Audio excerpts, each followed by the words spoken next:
Sénégal, bonjour. La presse, la presse diagnostique ces mots. C'est le titre de l'As quotidien ce matin. Le journal, en tout cas, en veut pour preuve la tenue des assises nationales des médias et ce que médiatise l'info quotidien gravite toujours autour des assises des médias. En tout cas, la presse pense ces mots, révèle le quotidien l'info justement autour des assises de la presse est prise en compte par Tribune quotidien ce matin. Ce matin, dans le journal, il est question de ce que pense Maktar Sylla, ancien DG de la RTS de son état et président du comité scientifique des assises des médias, à savoir les médias doivent être le catalyseur de l'émergence. Bon, restons avec Tribune quotidien qui nous livre le Pachalimon et Tembelkadi, signé le mouvement dirigé par Bougane Gueye Dany ou le bulldozer du landerneau politique sénégalais aux Sénégalaises et aux Sénégalais. Le journal du groupe des médias, en tout cas, de souligner ce qu'entend faire comprendre à qui veut et à qui veulent savoir les cadres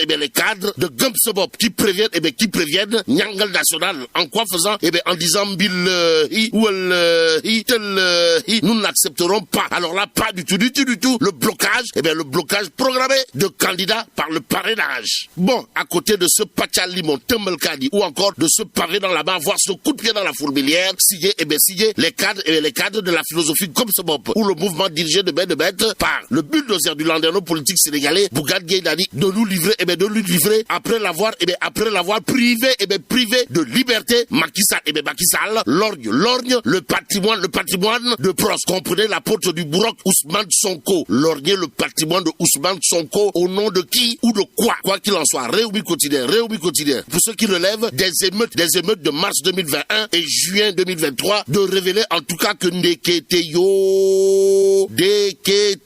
l'État vise le portefeuille de Ousmane Sonko. Vous le déconnez? Wallahi talaï. Bon, par lettre en date du 7 août 2023, les juges d'instruction ont été informés des procédures pour réclamer Raking Tak Taf Taf et Johnny réparation des dommages subis en raison de ces actes illégaux. Explique ses avocats. En tout cas, Réumi quotidien de nous informer également que Juan Branco ou l'avocat français de Ousmane Sonko serait dans le viseur. Que retenir d'autre? Autour de cette histoire, sinon ce que nous livre Vox Populi, le journal de s'arrêter sur les procédures judiciaires, histoire de nous renseigner que l'État partie civile contre Sonko, Branco et compagnie. Pourquoi faire? Pour les dégradations, pertes et préjudices infligés à l'État du Sénégal suite aux différentes manifestations. Manifestement, renseigne toujours Vox Populi, l'État se réserve le droit d'évaluer l'étendue du préjudice souffert du fait de ces agissements. Bon, par lettre en date du 7 août 2023, l'agent judiciaire de l'État a informé le juge d'instruction selon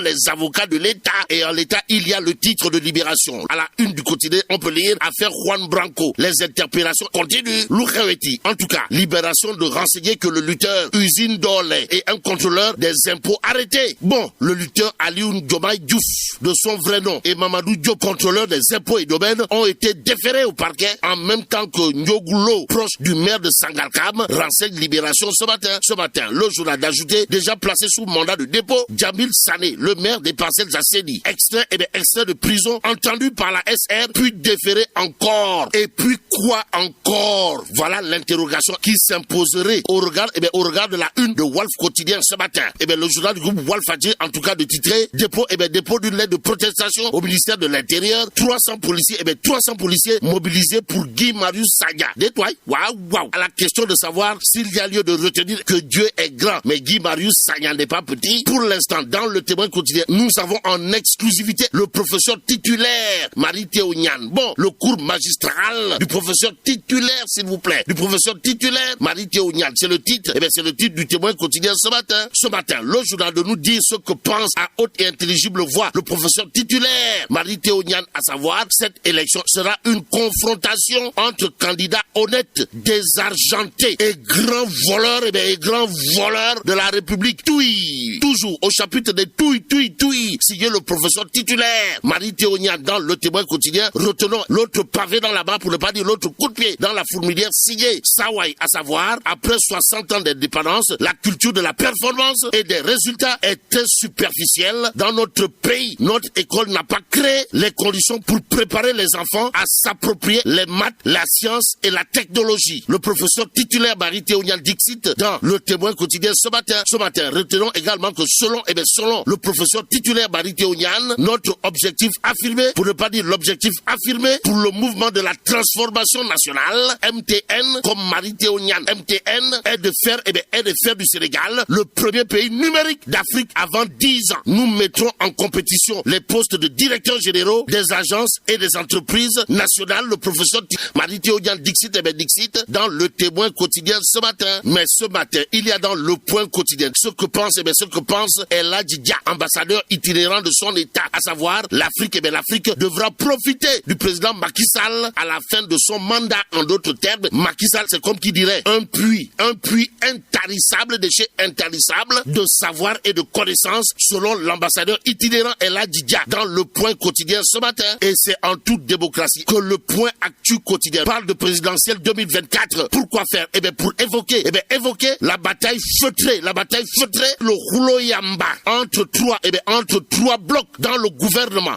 Waouh. Bon, retenons tout simplement d'après le Point Actu que le camp du PM Amadouba affiche Doudouka, Abdou Karim Fofana, Pape Malik Nour, Abdoulaye Seydou Sow, Cheikh Oumar Anne et autres. L'autre bloc, c'est celui de Ali Ngouille Ndiaye, alias Ali le guerrier, et Moustapha Diop, c'est tout Sakhawel Fatma, qui anime chacun un pôle. Bon, le silence intriguant de Mambay Niang. Voilà en tout cas ce qu'il a lieu de retenir autour justement de l'actualité du Point Actu qui parle de bataille feutrée entre trois blocs dans le gouvernement. En attendant, restons avec le Point Actu qui parle du Magal de Touba. Pourquoi faire? Pour nous dire que Sawai, Pape Modou Fall ou le soror de Benno Bokk Yakaar dans le Baol au chevet des victimes des inondations. Ainsi, Pape Modou Fall, c'est comme qui dirait le porte-étendard de Benno Bokk Yakaar dans le Baol au plan politique et social. Information à lire dans Direct News, le journal en tout cas de retenir et faire retenir à la veille du grand magal de Touba. Pape Modou Fall de Degemowour au chevet des victimes d'inondations et des accidents de circulation. Direct News de nous livrer une autre actualité relative à l'électricité. Bon, pour une alimentation correcte en électricité à l'occasion du grand magal de Touba. Sawai, le DG de la Sénélec, Borom Kaolack ak Likower, comprenez Pape Demba Bitèye, met en service le poste électrique de Tindodi. Ça veut dire quoi? Ça veut tout simplement et tout bonnement dire, d'après Direct News, que Sawai, Pape Demba Bitèye ou Borom Kaolack ak Likower, comprenez le DG de la Sénélec, est déjà à pied au service de Serigne Touba. Ce matin, il conviendrait de terminer avec le Peuple quotidien. Le journal de Baressa d'une interrogation, à savoir présidentielle de février 2024 vers un report de 2 ans en attendant Mela Tchidong de Tchei Allah. Bon, que Dieu préserve le Sénégal.